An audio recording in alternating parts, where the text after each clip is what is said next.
Thank you all for joining Happy Hour, a mental health check-in. I am Raven Johnson here at the Addiction Prevention Coalition, and we have a special guest that has a lot of experience on a very important topic that we'll be talking about today. Her name is Maggie Banger. Today is a collaboration with Jefferson State Community College. So we are super excited for this opportunity, and I'm going to hand it over to Maggie. And if you have any questions, put them in the chat box or in the Q&A, and we will leave plenty of time to answer those at the end. Hey everybody, I'm Maggie Banger, like she said, and I am a licensed professional counselor, and I'm in private practice. My office is over in Hoover. And Raven's going to be going through some slides that we have today, because we're going to talk about the impact of mental health that COVID-19 has had over the past year, and then just how do we cope with everything. And so Raven's going to click through the slides as we go through anything, and I'm going to start off by talking a little bit about myths and truths. So here we go. Myth number one, I can do this all on my own. The truth is, no person is an island, and typically the phrase is traditionally no man's an island. So there's the guy sitting there out in the middle of the ocean. My background is in addiction and grief, and that's the main areas of work that I do. And one of the things that we talk about is you never have to do anything alone unless you choose to. And so when we get into these mindsets of, I can handle this on my own, and then things aren't changing and shifting, we've got to remember no one is an island, and there are a lot of things that we cannot do on our own. And we are created actually as communal beings. Human beings are very social innately, and we need to be able to engage in that at some level. Everyone's a little bit different depending upon their personality structure, but at some level we need social engagement. And that is one of the reasons why the pandemic has had such a large impact on society as a whole. And we are going to be seeing, I believe, the aftermath, so to speak, of this, just like you would talk about an earthquake and then there's aftershocks. We're going to be seeing some of the aftershocks of this for a little while, I believe, with everyone across the board in multiple different areas, not just economically, but certainly for what we're discussing, our mental health has been impacted. And so Raven, if you could go ahead and go to the next myth there. And the second myth is that our mental health, but it just isn't that big of a deal. I've just been kind of upset for a little while, or, you know, I'm used to staying in my house, and so it's not that big of a deal. I don't really want to talk to anybody that much. And I haven't been making eye contact with people when I have gone out to the store. I don't even know if I want to go out to the store. I've been using the pickup service, so I think I'll just keep doing that. Anything that impacts you regularly, mentally, physically, emotionally, or spiritually, it is a big deal. It's a big deal to you, and it impacts all of your relationships. And sometimes we don't realize how little our interaction with others and our own insight into ourselves connects and to overall mental health. And so that's a very important piece of this. And Raven, if you'll go ahead and click to the next part of this, the most common mental health issues that we're seeing right now are an increase in generalized anxiety disorder, an increase in major depressive disorder, and an increase in panic disorder. And because of the increase, this is again my opinion, but also some data is going to show this around too. I have not included any exact data in this talk because it's a shorter time. The results of how we have coped in an unhealthy way have been more publicized. But the root causes of those things are going to be many times how we react to anxiety and to depression. So generalized anxiety disorder, we're going to go over first, and I'm just going to do a brief synopsis of how these things are diagnosed before we go into what we can do about it, because I think there's a lot of confusion about what actually is a diagnosis or not for mental health with these things. And so these are all from the DSM-5. That's the Diagnostic and Statistic Manual that's used for diagnoses by medical professionals for mental health disorders, okay? And so excessive anxiety and worry occurring more days than not for the last 6 months. And so we are dealing with being within this pandemic shutdown of a lot of group activities socially, but also, you know, people's work environments have shifted, people's family environments have shifted. We've had stay-at-home orders, we've had masks ordered of us. Alabama itself was just released in Jefferson County on April the 9th, but there are still a lot of orders in place for different businesses and different entities and partnerships with people all through the state and in this county still, at least. And I know myself, I still wear a mask when I'm out in public interacting with people. And we've been there for a year. So more than 6 months is realistic within this time frame now that we've had excessive anxiety and worry. People have been scared to death, literally, some, of interacting with others, catching this disease, spreading this disease, have been financially concerned, have been concerned about their own mental health and well-being, those of their family system. For some people, that goes into their ability to take care of all of their needs. And this can increase all of this so much, if you'll go back on, that we begin having symptoms of this. So some of the symptoms of generalized anxiety disorder, you're going to have the restlessness of feeling keyed up or on edge. Many times you'll be easily tired because your body system has been in what's called fight, flight, freeze mode for a while, and it uses up all of your energy. There is a mind fog of overwhelm that comes over. And for many people describe it like a cloud when it comes to depression, but a lot of people describe it as just like everything's just spinning constantly within my mind, and I'm just skipping from one thing to another. And so there's difficulty with concentrating on just one thing, or the freeze part of that is I just go blank. I can't come up with anything. And then if I'm constantly worried or constantly on edge, my irritability is going to kick up. The muscular tension is going to be because I am holding in tightly these emotions. And many times people will say they feel like their insides are rattling. Okay, and so you're going to have impacts from all of this, and your sleep is going to end up being disturbed. Sometimes we want to sleep to get away from everything. And sometimes with the anxiety, we're going to wake up a lot during the night. We may not be able to go to sleep.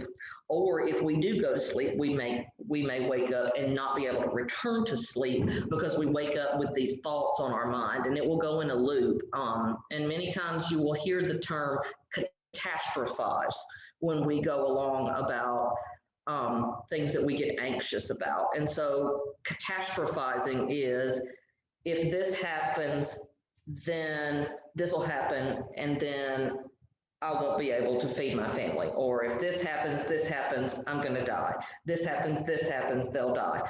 And you go all the way to the very worst thing that you could think of, but you get there extremely quickly within your mind without being able to stop that or insert different things to help you dispute it, which we will talk about later. So let's go ahead and go over to the depressive disorder, okay? So major depressive disorder has a lot of criteria. And so criteria A is all on this slide. There are a lot of things in here, okay? You have to have at least 5 or more of these during the same 2-week period. So as you go along through this process, you will recognize that you can be diagnosed as having a mild, moderate, or severe depressive disorder, depending upon the severity of the symptomology within just a 2-week frame of time. Now, every one of these diagnoses has a clarifier, okay? And that is, this is not the result of another mental health disorder, and this is not the result of impairment or use of substances. Okay, so that's very important to remember. But you have a depressed mood for a 2-week period, most of the day, nearly every day, okay? And that can be your own self, or it can be the report of another person to you. Because again, sometimes we don't have these insights into our own behavior and somebody else does. And so that's an important piece that's included within the criteria for this. It's a subjective report, which means I'm the one that's telling it, or it's an observation of another person saying it. So one of the things that people think is that everybody who is depressed is sad. That is not necessarily true. Sometimes it really looks like being really frustrated all the time. Sometimes it is just feeling empty and feeling very tired. The word lethargic is used a lot. So there's just this very, very intense fatigue that just goes along, and there's just not enough energy within your system. There can be sadness, tearfulness, feelings of hopelessness that come along, okay? And so you have a decreased ability to even enjoy things that you normally would enjoy. You don't have any want to do activities that you normally would want to do or engage in. You don't want to engage in relationships. Sometimes you have an increase or a decrease in weight. You can have insomnia, or you can be sleeping way too much, which is hypersomnia. The inability to move quickly, that's that lethargy that I was speaking of, and that's what they mean by psychomotor agitation or retardation nearly every day. That means either I'm speeding up and I'm doing everything really quickly, or my system may have, my physiologic symptom may show up as some kind of agitated muscular state. And so there's also going to be a lot of times that fog that I was talking about. It's just the inability to think or concentrate well. A lot of times it's fear of making decisions, which would be the indecisiveness. When you don't have a lot of hope in things and faith in things that things will shift or change, then why make a decision about anything? And a lot of times there's an apathy that can come with that. The most concerning of these would be the recurrent thoughts of death, not just the fear of dying, but the thoughts of death that include suicidal ideations with or without a specific plan, and if there is a history of suicide attempts. And so that's very important to be noted within this for that. And we're going to move on to the next slide with the other criteria for this. And there is a note here for this criteria A through C are the representations of a major depressive episode, okay? Criteria B means it causes clinically significant distress or impairment in social, occupational, or other areas of functioning. So I may call out of work once, twice. I may not be able to attend regular activities. And within this context, because of the pandemic, some of our social activities and other areas of functioning and our occupational normal activities have been significantly altered and changed. And so we have to take that into account as clinicians about the diagnostics of depressive disorder and what we are seeing, and being aware of, am I in a depressive, and sometimes I'll use the word a depressive dip, because sometimes being diagnosed with a disorder is very troubling to people, thinking they've been diagnosed and labeled with a mental health issue or disorder. And I think we have a lot more depression and anxiety in the United States than is actually clinically diagnosed, and certainly than is treated appropriately. There is part of this, in my opinion, is to reduce the stigma of being able to discuss these things and go and have them treated appropriately. And so being aware that you do have impaired areas of functioning, I may not talk to you as much as I normally would. And that impairs my social relationships instantly. And so we have all had distress and impairment in social and occupational, for sure, areas of functioning over the past year. For many of you, occupation is being a student. This is, of course, being done with Jeff State, and there are many other people that may be logged in from here, from other community colleges as well. And you may be a student, that's your occupation at this point in time, and you may have had a problem with being able to complete your work on time, for being able to focus and get things turned in, completed, to discuss things, and the indecisiveness about how to do that and when should I do that, and all the other things that can come about because of that. Again, you see, criteria C, it's not attributable to physiological effects of a substance or another medical condition or mental health disorder. And then criteria D is the episode is not better explained by specific other disorders that are listed there that are mental health issues. And you also have to look at, has there ever been a manic or a hypomanic episode? Because then we're looking at a bipolar spectrum disorder. And so that's completely something that we're going to not, that would be tabled for another discussion for another day.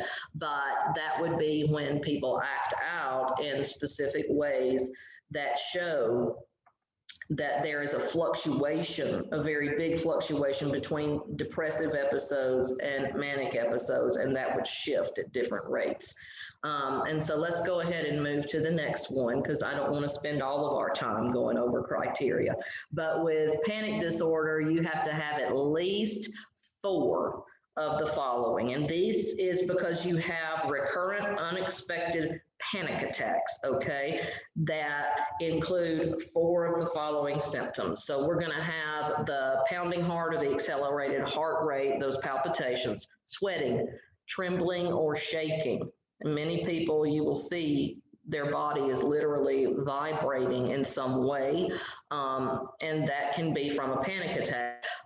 Sensations of shortness of breath, smothering, feeling like you're choking. There's chest pain or discomfort, nausea, abdominal cramping and pain. Some people feel very dizzy, lightheaded, or faint. Some people do faint.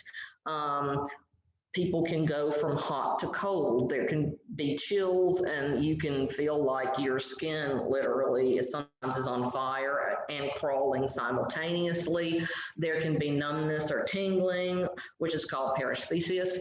And then with some panic attacks, you can have what's called derealization or depersonalization. So you're going to feel like things aren't real.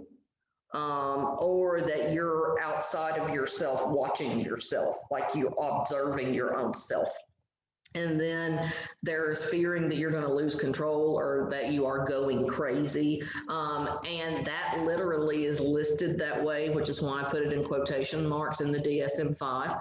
And then there's fear of dying. So 4 of those, at least 4, need to be included for the recurrent unexpected panic attacks. So that's going to be an intense surge of fear or discomfort that reaches a peak within minutes. Okay, so that's a very important part of that. It comes on quickly.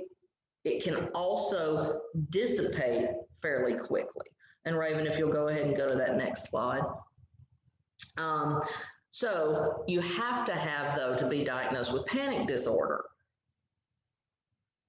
a month or more of persistent concern or worry about additional panic attacks or their consequences, such as you're going to have a heart attack, you've lost your mind, and it's a persistent concern or worry. So panic and generalized anxiety disorder very much go hand in hand. So a lot of times people have both of those diagnoses, okay?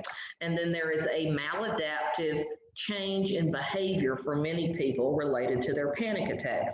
So some people would avoid going into certain places. Some people would avoid speaking to certain people. You would not go to certain places of town without somebody being with you. There are multiple different ways that you could avoid activities that may spur you on, or people that may spur you on to have panic attacks. And so one or both of those have to occur for a month in order to have an actual diagnosis of a panic disorder. Okay, so if we can move to the next one. All right, then the disturbance, of course, again, is not better explained by substance use or another mental disorder.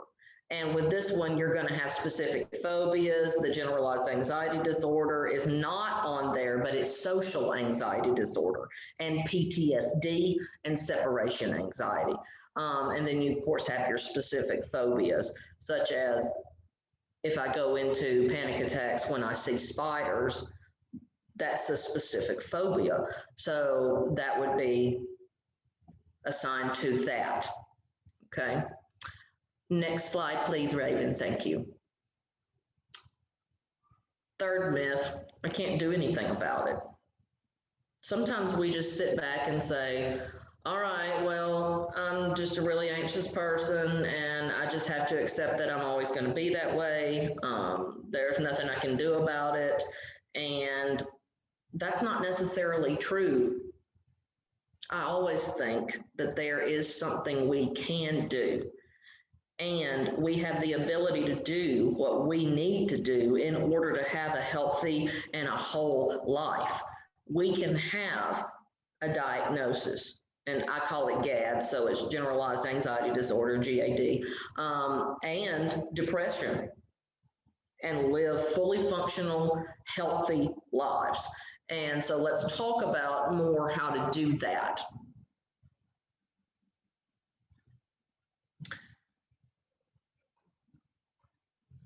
If I can do something about it, I have no idea what to do. I have no idea what to do. The truth is, you already possess all you need, or you can learn new skills, which means you already possess within you right now the ability to improve your life, get better, and feel better. Because you have the capacity to learn, you have the capacity to change, and you're here, you're listening, and you want to know more about what to do to make your life better. So you can do this, and you already possess, if not one or two, you may already have all the skills that you need. You may just need some accountability to help put that into place. So if we could go ahead and go to that next one. So now what? What now? First things first, I think it's important that we learn to identify what we're feeling. And a lot of people stick to the I'm mad, sad, glad, afraid, the basics. But for many of us, we need to understand there are a lot more emotions that go on. There's differentiation with a lot of those within the whole framework of our emotional self. Our emotional life, whether we want it to be or not, is very rich, and learning how to identify what's going on with us is very important. So beginning to pay attention to what does amazement feel like to you within your body? What does wonder feel like to you? What does feeling terrified feel like to you within your body? When you're furious, what is that like? When you're feeling energetic, when you're feeling bored, when you're content, when you're disgusted, when you have an eagerness, when you get embarrassed, when you feel uncomfortable, or when you're feeling silly. There's all these different kinds of emotions and all these different types of words to describe those things. And so you have the ability to learn and begin to pay attention to your own self, to notice, am I really mad, or am I just uncomfortable? Am I really self-conscious right now? Am I embarrassed? Am I just irritated? What's happening within me? And beginning to take a step back internally to ask yourself these questions. So there's a huge list of emotions right there. There are actually a lot more. There's some really cool things that you can look up online that have these great faces that describe these different things, because some people really struggle with what do I look like when I am angry? What do I look like when I am sad? What do I look like when I'm happy? What do I look like when I'm excited? And we don't know. So there are many websites that have pictures of what these emotions look like within the face online. They're easily accessible. You can just Google and find some of these and have that. So for any of you that struggle with emotional identification, go online and look up expressions of sadness and what does it feel like within the body in general descriptors. So I'm just going to go with that one for a minute, because depressiveness sometimes has a lot of sadness within it. For me, sadness a lot of times is represented in my own body, and depression type feelings within my own body by feeling like I have heavy arms and legs. So that goes along with the fatigue and the psychomotor retardation. It feels like my legs and my feet weigh hundreds of pounds, and that it takes a great deal of effort to even move them. When I feel very deep sadness, that is something that I have learned for me is a physical manifestation of that. So that's what I'm talking about where do I feel certain things in my body. And my body a lot of times can tell me and give me cues about what's going on with me. We're focused so much a lot of times on thinking that we forget our body actually has a lot of knowledge within it in and of itself. And so it's important for us to learn to pay attention to our bodies, because sometimes they end up screaming at us. And that's when we have to take stock and stop and take a step back. And so if we can learn to identify these things along the way, we may not have to get all the way to those larger shock points that keep us entrapped. So let's go ahead and go to that next slide. So the identification is a great thing. The truth is, once we identify things, there are certain things that we all do that we need to do to cope. So coping skills, truthfully, they're the answer. And, I just wish I knew what they were. Well, guess what? You likely already do. And that's kind of the way that I talk. And so the slide is just literally the way I normally would speak. So if we can just click onto that first column right there, Raven, I want to stay on that before you click on the others. One of the best things that you can do, and this goes in an order for a reason, is distract yourself.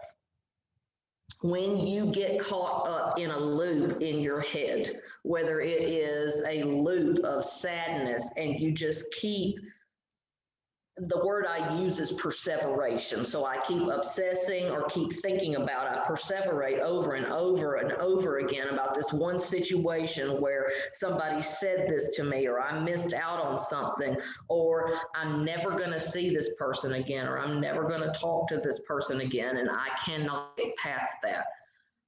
Many times we need a distraction. Even if it's momentary, we need a distraction. So a lot of coping skills are healthy distractions. And so I want to be able to say that distraction is not always bad. In fact, sometimes it gives our brain the ability to slow itself down and do the work that it's biologically designed to do to aid us in coming to decisions. When I get so anxious in fight, flight, freeze, my brain gets overwhelmed and it has the inability to do the work it's designed to do. So I need a distractor so that I can free up that part of my brain to be able to work through things.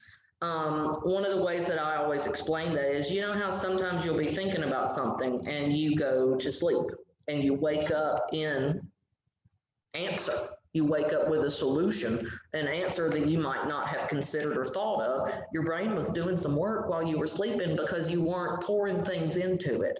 And sometimes we don't connect that, but it's very important. So distractors are good because we need to give our brain time to shift. Grounding exercises. Again, grounding means that I'm going to remind myself where I am right now at this point in time in reality. I'm not going to be focused on what was. I'm not going to be focused on what will be or may be. I'm going to be right here in the right now. And techniques for how you do that are a lot of different types of specific coping skills. Okay, and so we're going to begin talking about that. One of the best ones, though, is to use your senses. So what can I see? What can I smell? What can I touch? What can I taste? And what can I hear? And to be able to ask yourself, okay, where am I? What am I seeing? What am I touching? What am I hearing? And just go through that because, again, it's a distractor, but it also puts you in the right now because our power and our ability to choose is in the now. It's not in the past because we can't change what already happened in that. But we can change what's happening now, and that does shift what occurs for us in the future. Emotional release, again, that's going to be connected to a lot of different coping skills. For many of us, if we have an anxious personality, we need to do some kind of physical activity because we need to work that energy out of our body. We build up energy within ourselves that needs to be expelled in a healthy way. That's also the same if we build up anger. It's a lot of pent up energy and we need to be able to express that in a healthy way. With self-love, if for many of us, when we're dealing with anxiety and when we are dealing with depression, we have a lot of what's called negative cognitions. We begin to tell ourselves things like, you can't do this, I can't do this, I'm not worth it, they're more important than me, I'm not good enough. And there are many things like that that we begin doing. And so many of these coping skills can be ways to nurture yourself and show yourself care. So they're self-love activities. Fault challenging is, it's very much a piece of cognitive behavioral therapy. You begin to dispute what's running through your mind. So you actually take a breath and say, okay, what am I thinking? Is that really accurate? What am I telling myself? Brene Brown says, what's the story I'm telling myself? And it's a very good question to ask because it makes us challenge. This is what I have created, because our brains make story around everything. They're just wired that way. We have a story about everything going on in our head. And sometimes it's factual and sometimes it's not. And we have to challenge that. And then we have to say, okay, what are the facts? I may feel this way, but feelings aren't facts. Feelings are emotional states that will come and go, and they are personalized to us. Facts are anything that is observable by anybody else. So it's not necessarily a personalized thing. I have brown eyes. That's a fact, you know. I know that's a fact. I can see them. You can see them right now. It's not something that's really challengeable in any way. I have brown eyes. So that's a very minimalistic example. But so if I tell myself my boss is angry at me and I'm going to lose my job, how do I know my boss is angry at me? Is that a fact? Why do I think I'm going to lose my job? Do I have any facts to show me that's true? And begin to ask yourself those questions. That's how you begin to challenge your thought process, which also your thoughts and your feelings are connected, but they are also different. And then access your higher self. And so what is meant by that is we all have a spiritual nature of some sort. So being able to be an observer of ourself in a compassionate way is accessing our higher self. So becoming a non-judgmental observer of your own self is taking a higher viewpoint, using a loving, compassionate, non-judgmental spiritual eye to yourself. Helps us begin to appropriately cope with things. So if you'll go ahead and throw up some of those skills, I wanted to check how we're doing on time. We're still doing pretty well. And you can throw up the next list too, Raven. Thank you for doing that for me. I appreciate it. Art, gardening, meditation, prayer, dance, specific hobbies that you like to do, movies, sports, walking, reading, therapy, exercise, listening to music, playing instruments, talking, writing, participation with any kind of small groups. And the last one I put on there is gratitude. There's a cliche phrase that your attitude determines your altitude. And that I have found actually to be very true. If I tell myself I'm going to have a good day, I actually have a good day. If I tell myself I'm going to have a bad day, I typically have a bad day. And I have noticed that the circumstances do not matter necessarily. It matters about my perception of how I am going to live my life. And so one of the ways that we begin to get ourselves out of negative thinking patterns is to begin to express appreciation and gratitude. So if you begin to list everything that you're thankful for and grateful for, you begin to see things differently. It begins to change the atmosphere inside of you and around you. It has that big of an impact. And so gratitude is a wonderful, wonderful way to distract yourself. It's also a wonderful way to ground yourself right in the now, because you can start stating what you're grateful for in the now. It allows you to release actually feelings of, it's gratitude, but feelings of happiness, feelings of joy, feelings of provision, and the recognition of what is that is for you. not what's against you. Times with anxiety and depression, they are both very fear-based. And so we focus on who and what is against us instead of who and what is for us. And so doing gratitude is essential for a healthy, holistic outlook, I believe. And if we can go ahead and go to that next slide, and I'm going to take a sip of coffee. One of the things we had talked about is talking about what is actually unhealthy. And so if you'll go ahead and put that list up there. The theme of this is excessive or abusing, okay? Excessive or abusing.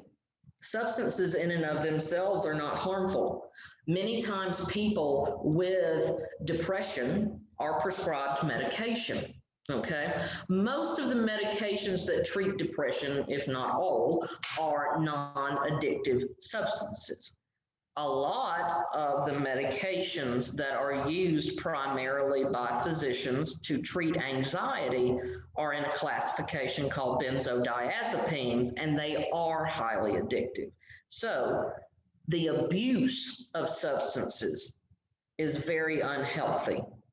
And if you have a history of that, and you are going through a depressive episode, or you're going through panic attacks, or you are going through a heightened time of anxiety, then you would need to be honest with your physicians and any therapist that you have about what's going on with you so that appropriate medications, if needed, can be prescribed.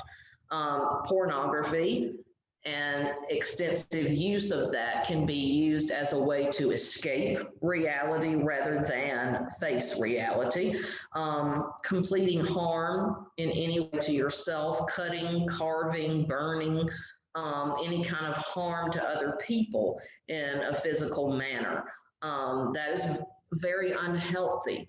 Some people who are very, very caught within their feeling states many times don't know how to release those without being taught how. And so cutting and burning can be a form of how people make themselves feel. And so that is why that is there in many times for anxiety, panic, but especially with depression on that one for the physical harm as far as for the cutting, carving, and burning of the self.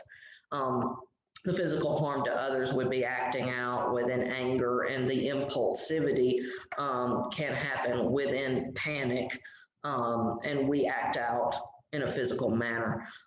You can have excessive eating, you can have excessive exercise, you can have excessive gaming or use of social media or the internet. You can even have excessive reading.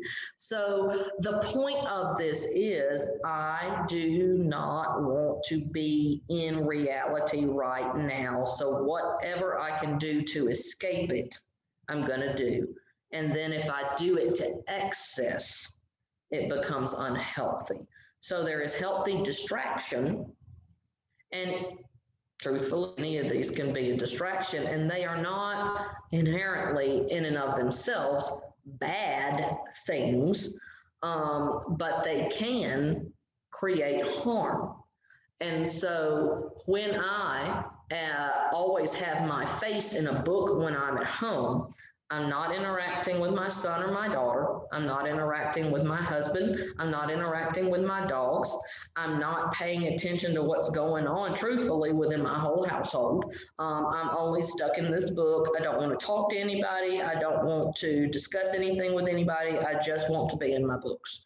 And that sounds silly to some people.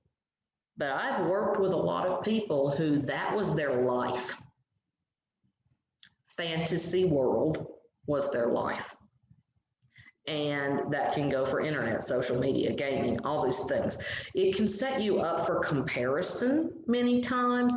And one of my Maggie-isms, what I call them, is comparison is the enemy of excellence. And that means I can't be the best me I can be if I'm comparing myself to someone else. I'm not designed to be Raven. Raven is supposed to be Raven. I'm supposed to be the best Maggie that I can be. And if I'm trying to be Raven, because I'm looking at her account on social media and she's got all these pictures up and she's smiling all the time and she's at these cool parks and she looks like she's got it all together. And here I have made up a story. Do you see how I just did that right there? And is any of that factually accurate? What may be accurate is there's a picture there and she's smiling in it. I don't know if she's really happy. I don't know if she likes the trail that she was on in the picture that I saw. It's really making up a story. And so that is something to pay attention to. If you'll go ahead and go to the next slide. We have, and you can click one more time, we have superpowers, and that's why our superheroes are there. I love the picture there. We got, you know, the good old Flash there, Supergirl and Superman and everybody. We have superpowers, and to me, they're breathing and listening. The superpower of breathing is for us, and the superpower of listening is for others. We have the ability to self-regulate. And people don't realize that you do have the ability to do this. And especially within a panic attack, it can be very, very difficult. But breathing is critical. So part of what you can learn to do is to breathe in and hold it, and then breathe out purposefully. Mindful breathing can re-regulate your system. It could give your brain time and your body time to calm itself. You don't even have to do it for very long. You don't have to take a certain posture and sit in a certain way and make certain noises. You can be doing mindful breathing in a room full of people while you're in a class, because things are going to start happening in a public manner again. We've already started that, and it's going to be sooner that we will be doing this, and some things will be masked, some things will not be. We are going to end up being closer than 6 feet to each other in many cases. And for some people, that is a very scary thing. So one of the things that you can do for your own self is breathe. You will often hear people say, just take a breath, just slow down and take a breath.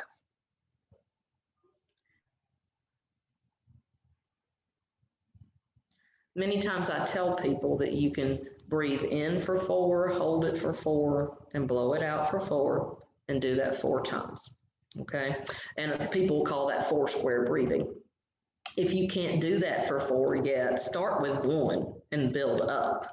A lot of times I'll tell people to start with 2 or 3 and then to build up. If you are a singer, you're taught power breathing a lot of times and you're taught to count to 10. But some of you initially may not be able to do that. But if you can begin to allow yourself to naturally do our natural superpower to calm our body, it enables us to think more clearly and to interact within our own self more clearly, but also with others. And then listening. We have the ability to hear. And I often laugh and I think about God gave us 2 ears and 1 mouth. And so I need to listen twice as much as I talk, and I'm a very big talker. And so for me, practicing silence is very important because I need to listen to the people around me. So if we'll go ahead and go to the next slide, open mouths, open ears, and open hearts. These are what help us all the most. I got to talk about with my mouth what's going on inside of me to another person. How am I thinking? How am I feeling?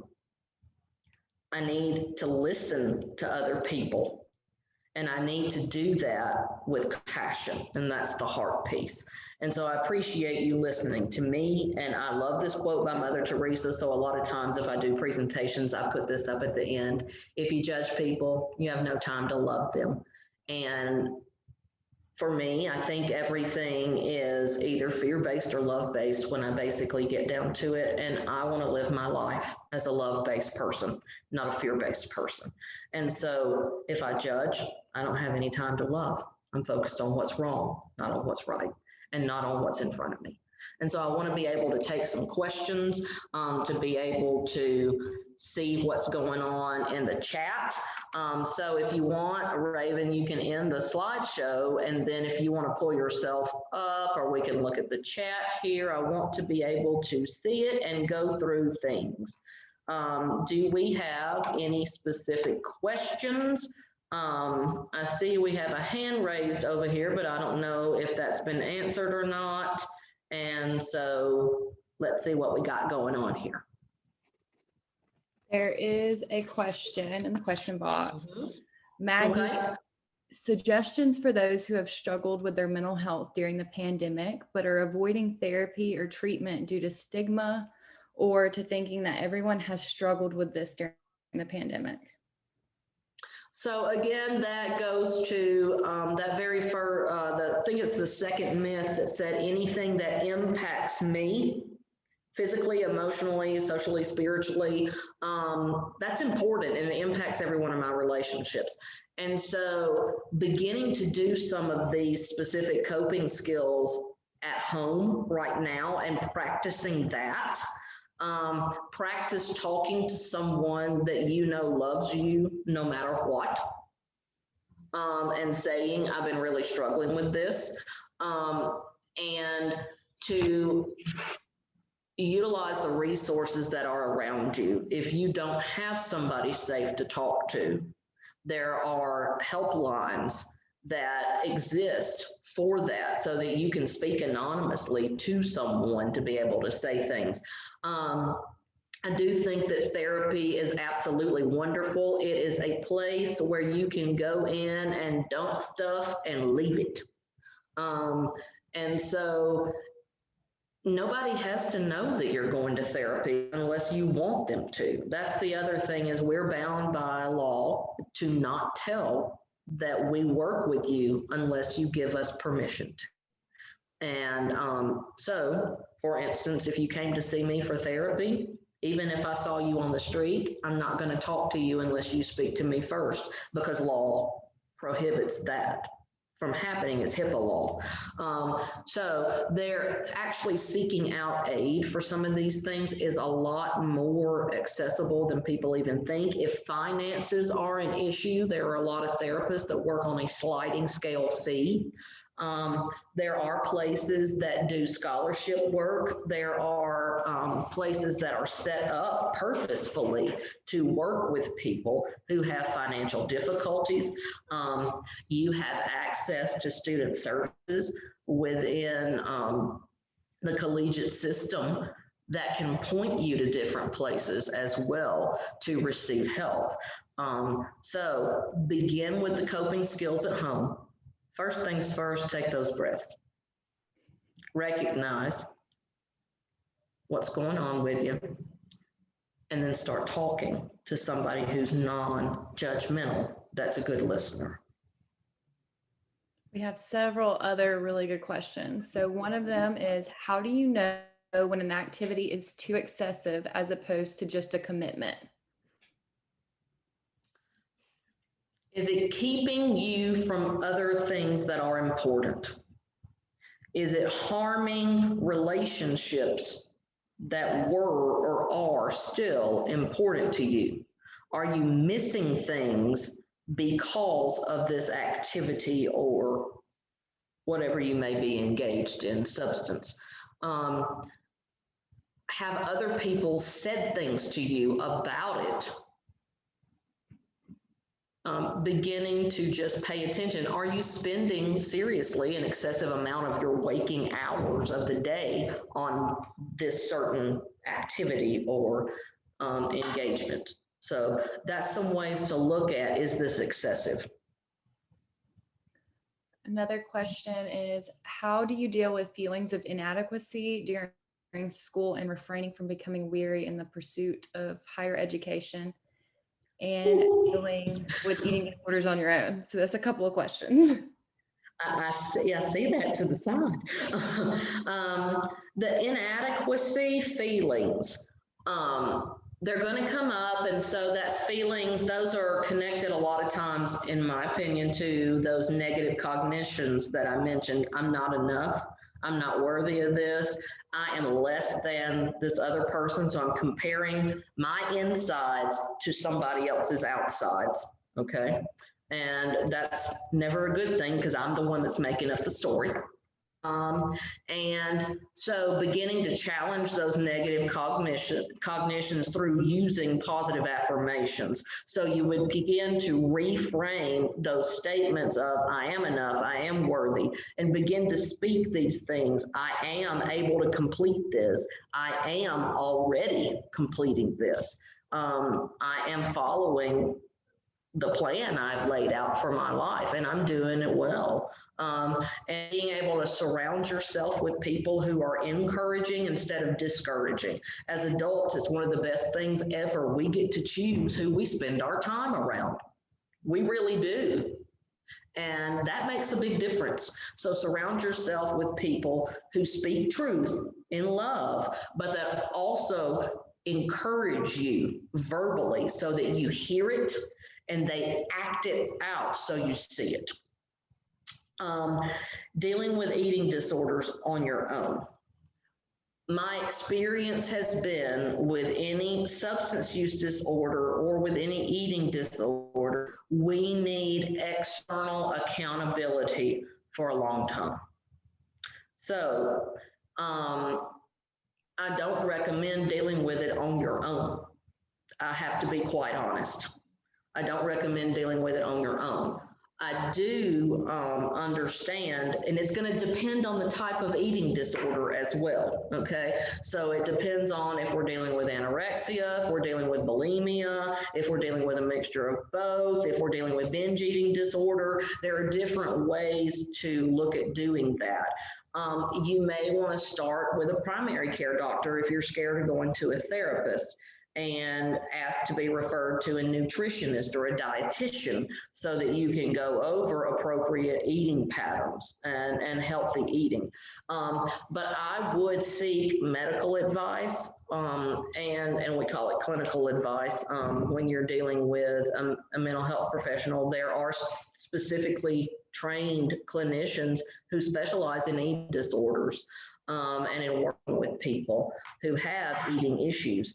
And so you can begin, again, I don't want to speak to, because it's such a generic thing. For some people, keeping a food diary and an exercise diary is very important. For some people, it increases their eating disorder and acting out harmfully in that disorder rather than arresting it and slowing it down. And so it's going to have to be a specific answer to a very specific question of what really is going on with that, which is why it would need somebody out of yourself to be able to help you with that in order to create a person-specific plan. I think we have time for one more. If we practice healthy coping skills, can we overcome depression fully? You can have major depressive disorder and be able to come fully out of an episode and not have it reoccur again. I do believe that, and I've seen that. You can have major depressive disorder recurrent episodes, which means you may go long periods of time without having any episodes of depression. It may be every few months. You may have seasonal affective disorder, so that when it gets dark in the wintertime, you're not getting enough sun. It actually makes you feel more depressed. So there are a lot of things that you can do to work on yourself and to change your thought life and the way you treat yourself that can help you. There are people who are biochemically predisposed and need medications in order to stay out of depressive disorders to the best of their ability. And so I'm not going to discount medications. Some people need to have an antidepressant, and that may be the way you stay out of depressive episodes. So don't discount also the need for therapy is very helpful, and then the exercises that you learn to do to properly take care of yourself. You may need an antidepressant to combine with that. And for some people, they can come off their antidepressants, but don't ever do that on your own. It always needs to be under the direction of a physician. Awesome. Thank you so much, Maggie. There were a couple of questions. I'm sorry if we didn't get to answer them. I put my email address in the chat box. Maggie, if you want to do the same. All right. Thank you, everyone. Have a good night.